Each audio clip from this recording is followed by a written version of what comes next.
Boa noite para você. Começa agora o seu saldo do dia 17 de agosto de 2021. Tô falando baixo porque hoje foi dia de enterro. Enterro do Ibovespa. O Ibovespa voltou a se enterrar em perdas em 2021. Não é muita coisa. 0,94% para baixo, a primeira vez que ficou para baixo desde a primeira semana de maio.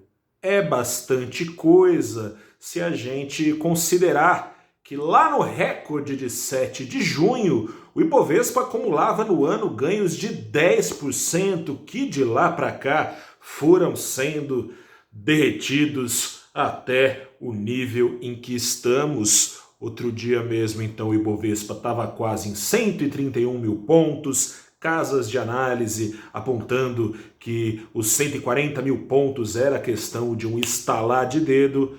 Estamos aos 117.904 pontos. Chegamos hoje a visitar a casa dos 106 mil pontos. A queda no fim do dia de 1,07% foi bem menos pesada do que aquela enfrentada em boa parte da sessão. Tivemos queda de mais de 2%, não foi por pouco tempo, mas acabou no final do dia encurtando o passo, o principal índice da Bolsa Brasileira. Vou te falar rapidamente do dia. Vou demorar um pouquinho mais de tempo aqui para falar desse derretimento recente do recorde até aqui e das explicações desse movimento. No dia, pesou o que tem pesado sempre, né? Não é novidade para ninguém, o quadro nacional adverso. Mas teve novidade. Aqui não, segue a draga. Mas teve novidade desagradável lá fora, o que puxou para baixo índices do mundo todo. Ontem veio um sinal claro de desaceleração da China, que já era esperada, mas não era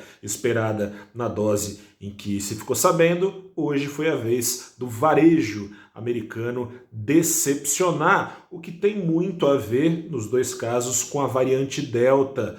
A variante Delta lá na China está sendo contida com aquela mão de ferro do governo de Pequim, mandando todo mundo ficar em casa. Isso traz problemas para o crescimento. Nos Estados Unidos também tem algumas restrições, para você ter ideia como parece ter a ver. De junho para julho, caiu o varejo mais de 1% as vendas lá nos Estados Unidos. Era esperado que ficasse praticamente na estabilidade, com uma queda de só 0,3%. No mesmo período, subiu o número de contágios entre americanos pela Covid-19 em nada menos que 550%. É de se imaginar, então, fica fácil explicar o resultado do dia. Falando agora, como disse, vou demorar um pouquinho mais de tempo, dos dias que têm sido duros aqui no Brasil, né? Tinha muita expectativa positiva, uma temporada de balanços que de fato veio acima das expectativas. A expectativa é que viesse acima das expectativas, né? Acho que se a expectativa é que viesse acima das expectativas, acaba que nenhuma expectativa é quebrada, né? Foi assim que aconteceu. Aconteceu e não empolgou não, porque tá bem desempolgante a cena política, fiscal e institucional aqui no Brasil.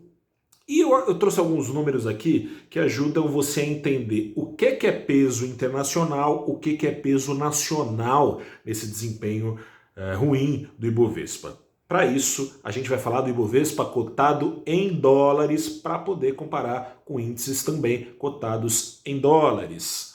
Desde 7 de junho para cá, quando em dólar o Ibovespa acumulava ganhos de 13%, derreteu até aqui 14%. No mesmo intervalo, mesmíssimo intervalo, o índice MSCI Emerging Markets, o índice que replica o sobe e desce médio dos principais mercados emergentes, caiu também metade na comparação com o Ibovespa, caiu 7% só.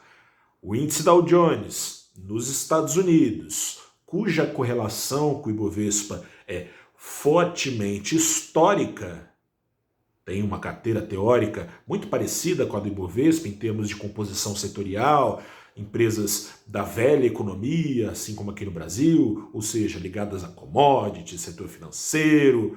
O Dow Jones, no mesmo período, não só subiu, como até ontem, veio renovando recordes em sequência, alta no mesmo período de 2%.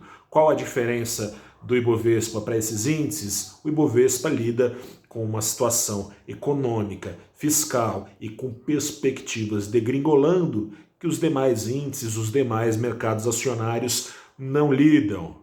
No meio desse intervalo de 7 de junho para cá, a gente teve, por exemplo, 2 altas da Selic, que no total foram de 1,75, né, levando a Selic aos 2,25% ao ano. Não foi só isso. 2 altas que, em paralelo, foram acompanhadas de 2 mudanças de diretrizes do Banco Central. Primeiro, caiu o plano de manter ainda um grau estimulativo quando acabasse o ciclo de alta da Selic.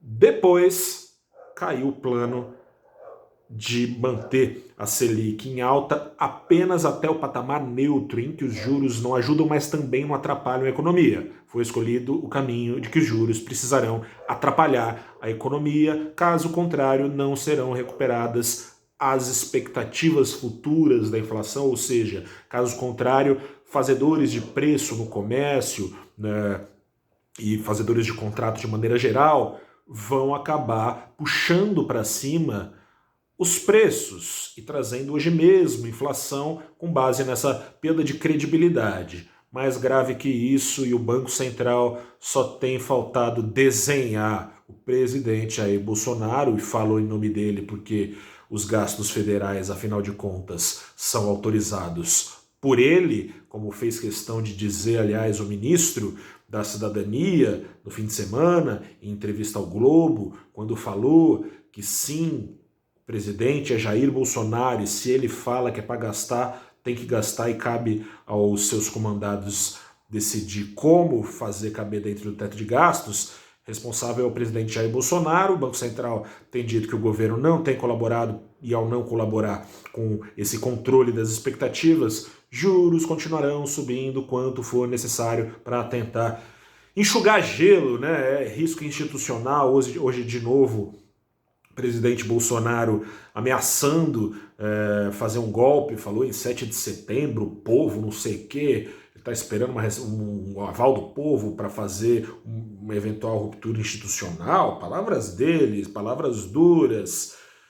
Espero o resultado da urna, presidente Jair Bolsonaro. Vamos ver que resultado a urna te oferece. Urna eletrônica auditável e segura. Como o senhor pode conferir, se assim quiser, nas auditorias feitas pelo Tribunal Superior Eleitoral. Risco fiscal, pedalada que quer ser dada pelo governo para pagar um Bolsa Família, ou seja, inflação que alimenta o risco fiscal, os dois juntos alimentam juros subindo, e juros subindo retroalimentam o risco fiscal, e por aí vai, né? Aí fica difícil, mais ou menos essa perspectiva de juros subindo para apagar o incêndio feito pelo governo ajudou a essa perspectiva subir, a baixar um pouquinho o preço do dólar. Não foi muita coisa, ao longo do dia chegou a subir de novo, no final da sessão encurtou o passo a ponto de cair 0,12%, indo aos R$ 5,27. Eu sou o repórter Gustavo Ferreira. Força na peruca, continue com valorinvest.com, se cuidando aí do seu lado, a pandemia não acabou, e eu também me cuidando aqui do meu lado, fazendo contagem regressiva para tomar a segunda dose da vacina. 1º de outubro eu tô lá no posto. Grande abraço, até a próxima e tchau.